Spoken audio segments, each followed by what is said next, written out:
I want you to imagine just for a second that sudden ice-cold feeling of a deeply hidden secret being dragged forcefully into the daylight. Oh, wow. Yeah, that is the worst feeling. Right. We have all felt that, that momentary nauseating spike of panic, like when you send a highly critical text message to the exact person you were complaining about. Guilty. I've definitely done that. I mean, we all have. Or, you get caught in a completely unnecessary lie at work, the stomach plummets, the blood rushes from your face. Exactly. It's awful. But I want you to think about what happens when that exact suffocating panic doesn't just pass in a few minutes. What happens when that physiological dread becomes your entire waking reality? Right, because at that point it stops being a passing emotion and it calcifies into this alternate state of existence. Yeah. The psychological architecture of the mind literally shifts to accommodate the panic, and it becomes a self-constructed prison. And the mechanics of that prison are exactly what we are exploring in today's deep dive. We're looking at a true masterclass in psychological suspense, the novella fear, or korku, in the Turkish edition we're looking at today. Which is by the acclaimed Austrian author Stefan Zweig. Exactly. And since you are diving into this with us, you likely already know the general contours of Irene's disastrous affair and, well, her husband's elaborate revenge. Right, the plot itself is pretty well known. But our mission today isn't just to rehash that plot. We want to tear the engine apart and really look at the psychological gears underneath. And to do that effectively, we have to view this through the lens that Stefan Zweig himself was looking through. Which is crucial, yeah. Drawn directly from the text introduction, Zweig was born in Vienna in 1881, which means he was embedded in this cultural moment where the understanding of the human mind was undergoing a massive revolution. The whole psychoanalysis boom. Exactly. He was heavily influenced by the teachings of Sigmund Freud. So this text is essentially a Freudian sandbox. Oh, totally. It is an intricate, microscopic character study into the subconscious, into the ego's defense mechanisms. It maps the precise circuitry of how repressed guilt just dismantles reality. Okay, let's unpack this, because we have to start with the baseline of our protagonist, Irene, and this psychological paradox of her absolute comfort. The golden cage. Exactly. She's a wealthy, respectable bourgeois woman. She's been married for 8 years to her husband, Fritz. She has 2 children. And her life is entirely insulated, right? By money, by status, by routine. Right. But then she takes a lover.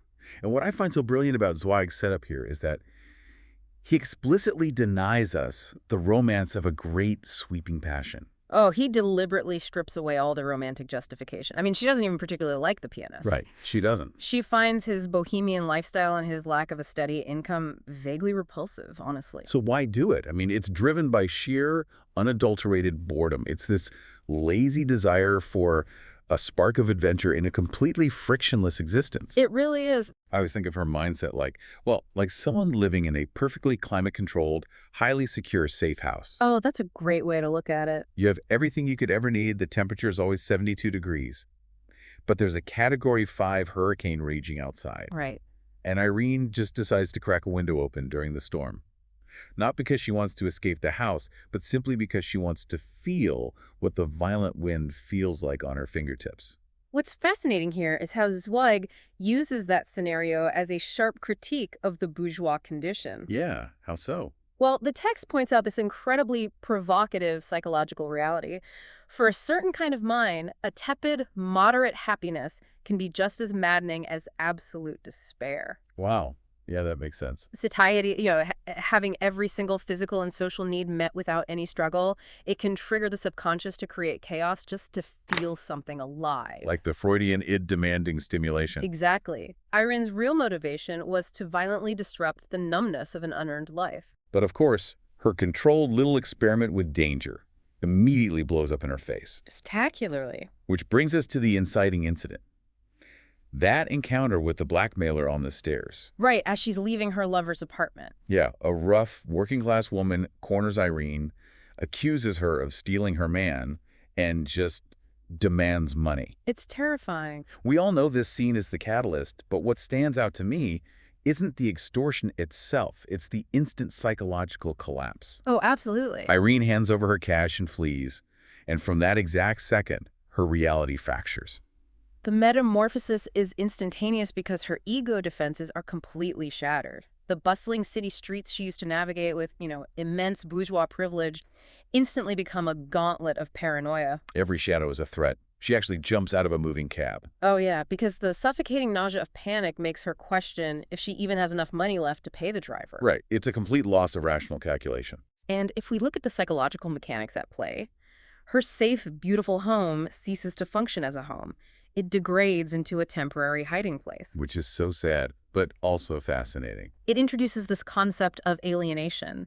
As she sits in her drawing room, terrified of every knock at the door, she begins to realize that her entire existence prior to this moment had been totally superficial. The fear just forcefully detaches her from her own life. Exactly. I do have to push back a little on Irene's so-called guilt in this moment, though. How so? Because as I read those frantic early chapters, I noticed she drops the lover instantly.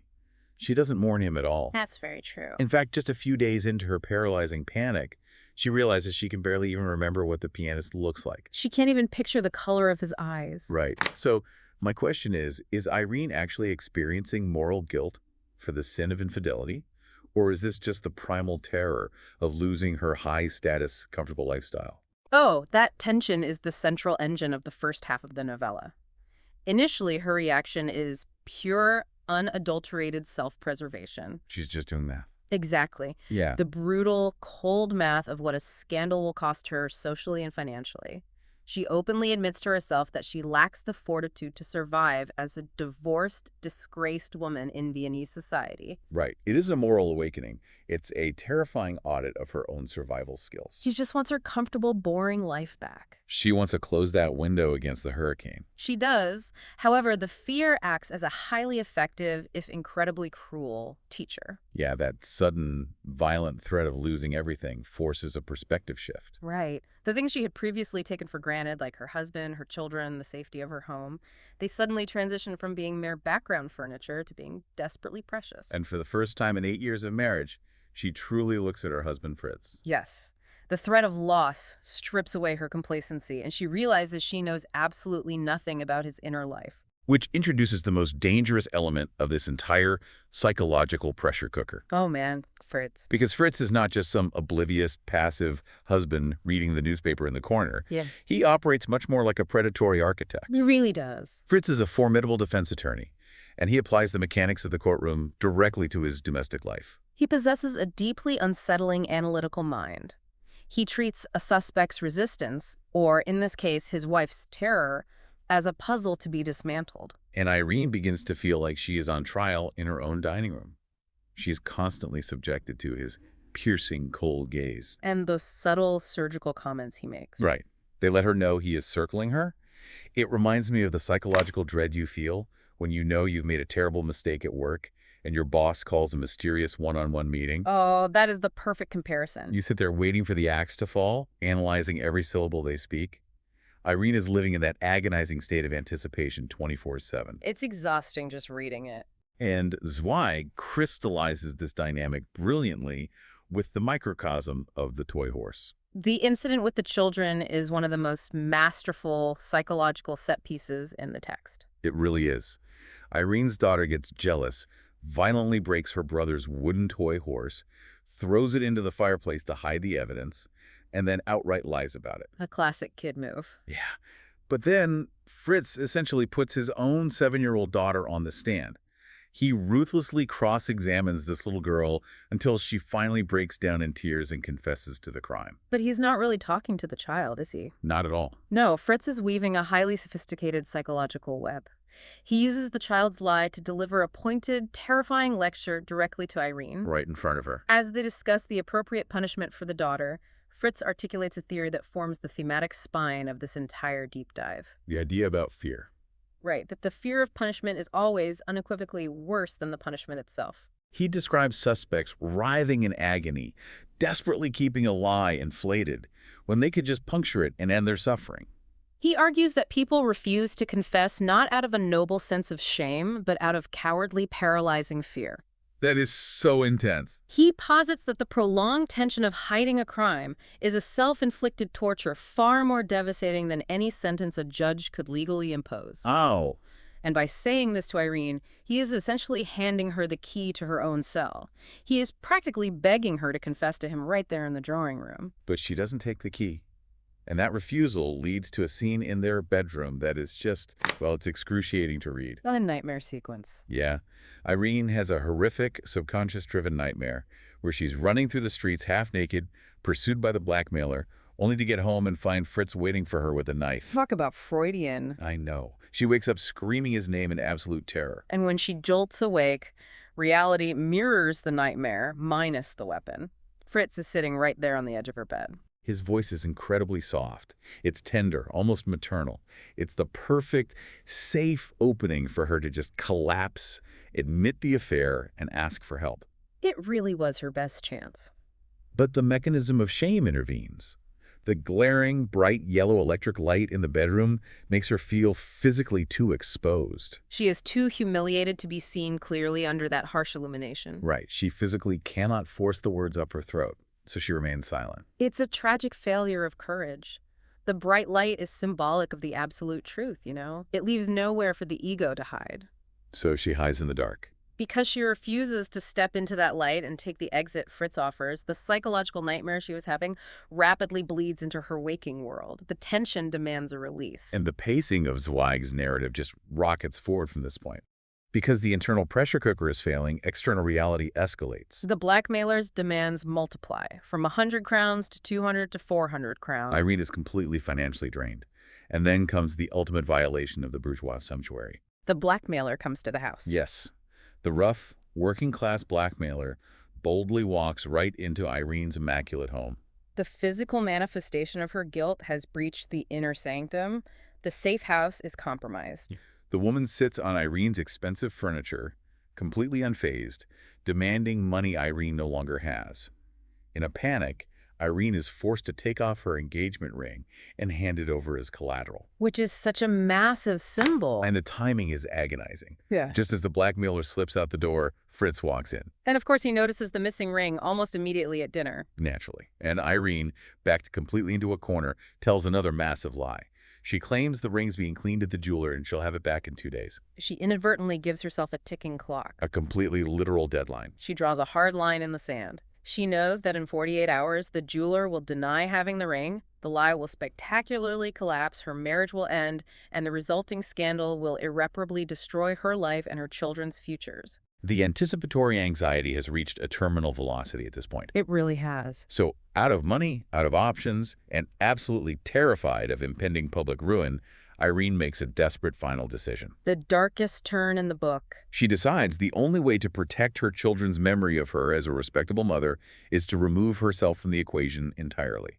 She plans to use an old prescription for morphine to end her life. In a deeply twisted psychological logic, she believes death is the only sanctuary where the blackmailer and the shame cannot follow her. Right. The ego prefers total annihilation over total humiliation.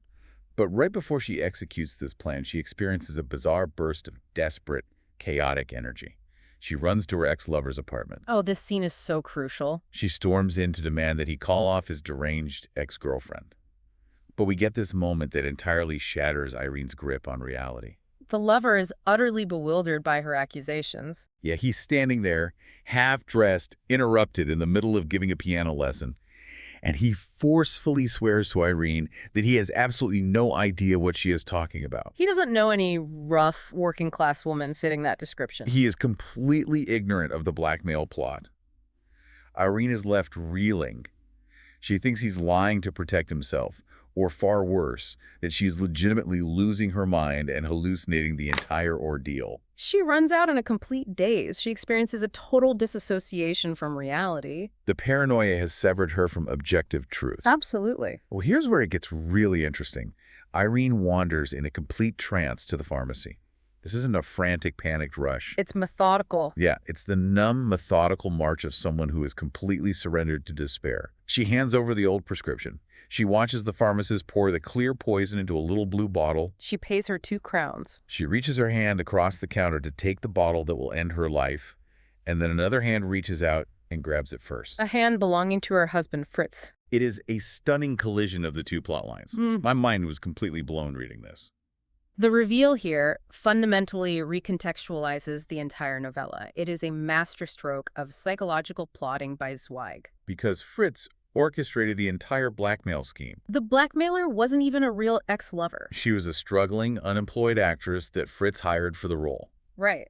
Fritz had discovered Irene's affair relatively early on, but rather than confront her directly, rather than initiate a messy, scandalous, highly public bourgeois divorce, he decided to design a custom-built psychological torture chamber. He wanted to scare her back into the confines of their marriage and her maternal duties. He essentially weaponized her own fear of scandal against her. Precisely. He constructed an elaborate narrative meant to force her to see the immense value of the life she was carelessly risking. He wanted to squeeze a confession out of her so that he could then step in and play the magnanimous, forgiving savior. Wow.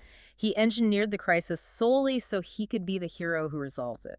But he drastically miscalculates the power of the psychological forces he's playing with. He really does. As Fritz intercepts the vial of morphine, he realizes with absolute horror that his brilliant, calculated courtroom game almost cost his wife her life. He pushed the tension way too far. He dragged her all the way to the precipice of suicide, failing to realize that the fear of punishment he instilled would drive her to self-destruction rather than confession. So they walk back to their house in absolute, suffocating silence. And when they finally reach her bedroom, the formidable defense attorney facade completely crumbles. He breaks down. He apologizes to her, desperately begging her to see that he only wanted her back. He admits he couldn't bear the thought of losing her, but his pride wouldn't allow him to simply confront her about the infidelity. And the immense pressure finally finds a release valve. The tension of weeks of unremitting terror snaps, and Irene collapses into a violent, cathartic fit of tears. It's described as a complete physical and emotional purge. She cries until she exhausts herself and falls into a deep, dreamless sleep. And the text concludes with her waking up the next morning. The sunlight is streaming into the room. The engagement ring has been quietly returned to her finger, and the paralyzing fear is entirely gone. She feels what Zweig describes as a healing pain. So what does this all mean for us as the listeners? When we pull back from Zweig's incredibly tense Freudian nightmare, the core takeaway is a profound revelation about the human mind's astonishing capacity to build its own prison. It really is. Zweig shows us with agonizing precision that the anticipation of disaster, the waiting, the hiding, the paranoia, it is often far more destructive than the disaster itself. The psychological dread of the fall is infinitely worse than the impact of hitting the ground. Right. The elaborate lies Irene constructed to protect her comfort ended up systematically stripping her of every single ounce of peace she possessed. The text makes an undeniable argument. Truth, no matter how painful, no matter how glaring and exposing the light in that bedroom might be, is the only actual path to psychological freedom. And it really demands that you look at your own daily life. Obviously, you probably aren't dealing with hired actors extorting you for cash over a secret affair. One would hope not. Right. But think about the psychological mechanics at play. How often do you let the dread of a difficult conversation or the fear of admitting a massive mistake at work completely paralyze you? Oh, all the time. Think about the last time you avoided opening an email or checking a bank account because you knew the news was bad. You let the dread compound. You build a prison of anxiety over a secret when simply speaking the truth, ripping off the Band-Aid, could release that pressure immediately. We willingly tolerate the agonizing, prolonged torture of a lie because our ego vastly overestimates the temporary pain of the truth. But if we look closely at how this story wraps up, I think there is a deeply unsettling reality lurking beneath the surface. Oh, I agree. And if we connect this to the bigger picture, it raises an important question about the nature of their resolution. What do you mean? Well, the novella frames this conclusion as a happy ending. The sun is shining, the children are safe, the ring is back, and the marriage is ostensibly saved. But what does it actually say about Fritz and Irene's relationship? Oh, right. It required an elaborate, highly traumatizing, life-threatening theater production for this husband and wife to actually see each other for the first time in 8 years. Fritz didn't just ask for the truth when he found out she was cheating. He methodically tortured her for it. Exactly. So I want to leave you with this final lingering thought to mull over long after this deep dive ends. Is this ending truly a rescue? Or are we simply looking at the foundation of a much more terrifying, psychologically violent marriage? It's chilling to think about. You were left in a marriage where without a shadow of doubt, exactly what extreme lengths your partner will go to just to prove a point and maintain control. It changes everything. Suddenly, that safe, frictionless bourgeois house doesn't feel so safe anymore. The ice-cold feeling of a secret dragged into the daylight might be gone, but the person who violently dragged it out is the one sleeping soundly right next to you.